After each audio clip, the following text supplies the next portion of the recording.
Welcome to Tripura Info News Update. DGP Anurag ধেনকরের মৃত্যুর ঘটনায় রাজ্যপালের কাছে স্মারকলিপি দিল বামফ্রন্টের প্রতিনিধি দল। প্রতিনিধি দলের নেতৃত্বে ছিলেন সিপিআই এম নেতা জিতেন্দ্র চৌধুরী। ঘটনার নিরপেক্ষ তদন্তের দাবি জানিয়ে তিনি সাংবাদিকদের মুখোমুখি হন। শুনুন কি বললেন বাম নেতা জিতেন্দ্র চৌধুরী।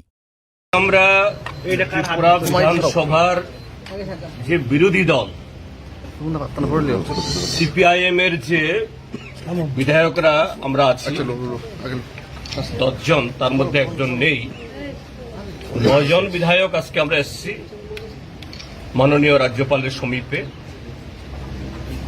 আমাদের যে আর্জিটা হলো, আমাদের রাজ্যের যে পুলিশের মহানির্দেশক যিনি গত 20 তারিখে একটা ট্র্যাজিক ডেথ হয়েছে,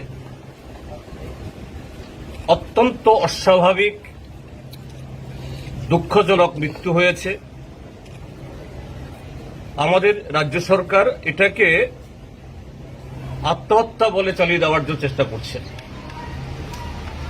সারা দেশের মানুষ, শুধু আমাদের রাজ্যের মানুষ না, এটা কেউ বিশ্বাস করতে পারছেন না। অনুরাগ ধানকরের মতো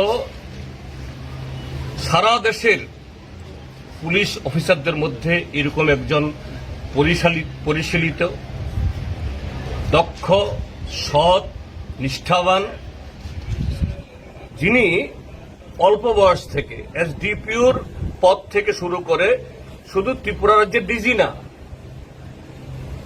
সিবিআই এবং আন্তর্জাতিক ডেপুটেশনেও দেশের সম্মানকে বহু উপরে তুলেছেন, রাজ্যকে তো তুলেছেনই।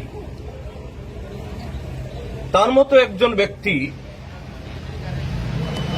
সোমবার দিন, যেদিন এটা পুলিশের নিয়ম নাকি এরকম যে সপ্তাহে একদিন বা দুদিন যে পুলিশের কাছ থেকে গার্ড অব অনার নেন অফিসে গিয়ে, সেদিন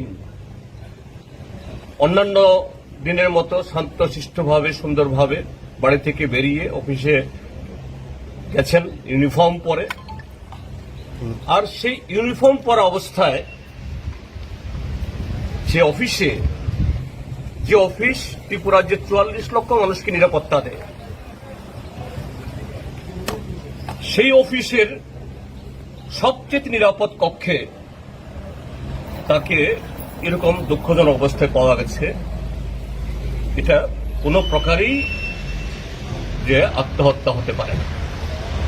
তো রাজ্য সরকার ইতিমধ্যে একটা এসআইটি গঠন করেছে।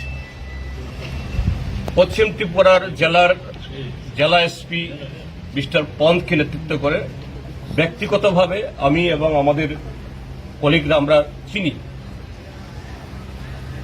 অল্প বয়সী, শিক্ষিত, তরুণ, স্মার্ট, সব দিক থেকে। কিন্তু তারপরও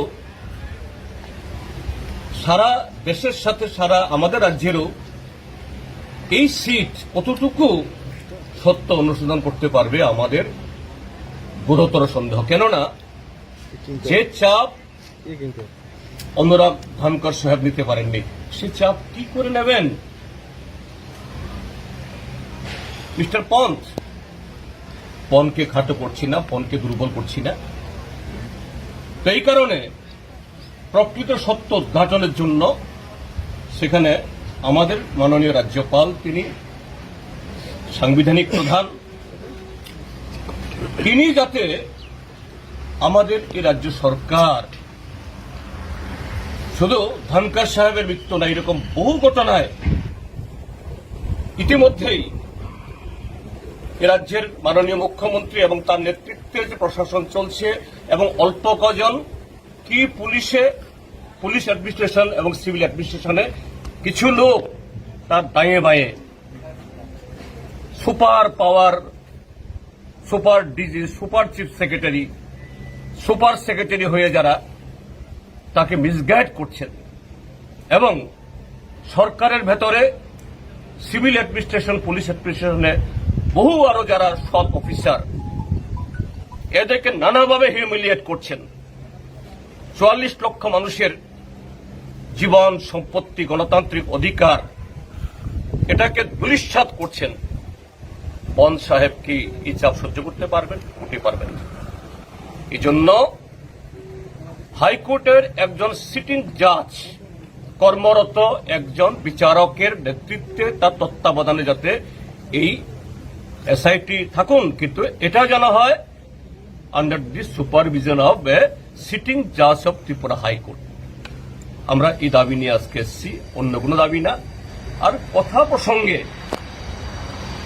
মাননীয় রাজ্যপাল মহোদয় জানতে চেষ্টা করেছে আমাদের কাছ থেকে যে এরকম যে কেন হলো, এরকম আপনাদের মনে কেন হতে হলো। বললাম, আমি কয়েকটা ঘটনা বললাম যে কিভাবে ত্রিপুরার এই অ্যাডমিনিস্ট্রেশন, এই কতিপয় অফিসার তারা অধস্তন হয়েও, আবার কেউ কেউ বহু বছর আগে রিটায়ারমেন্টে গেছেন, 7 বার 8 বার করে তারা পুনর্নিয়োগ পেয়ে এত পাওয়ারফুল।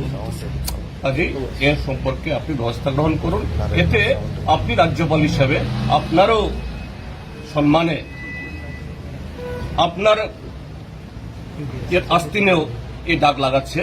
এর থেকে যেন রক্ষা হয়, ত্রিপুরার মানুষ যাতে রক্ষা পায়, এটাই হলো আজকে এই প্রসঙ্গে বলতে এসেছি।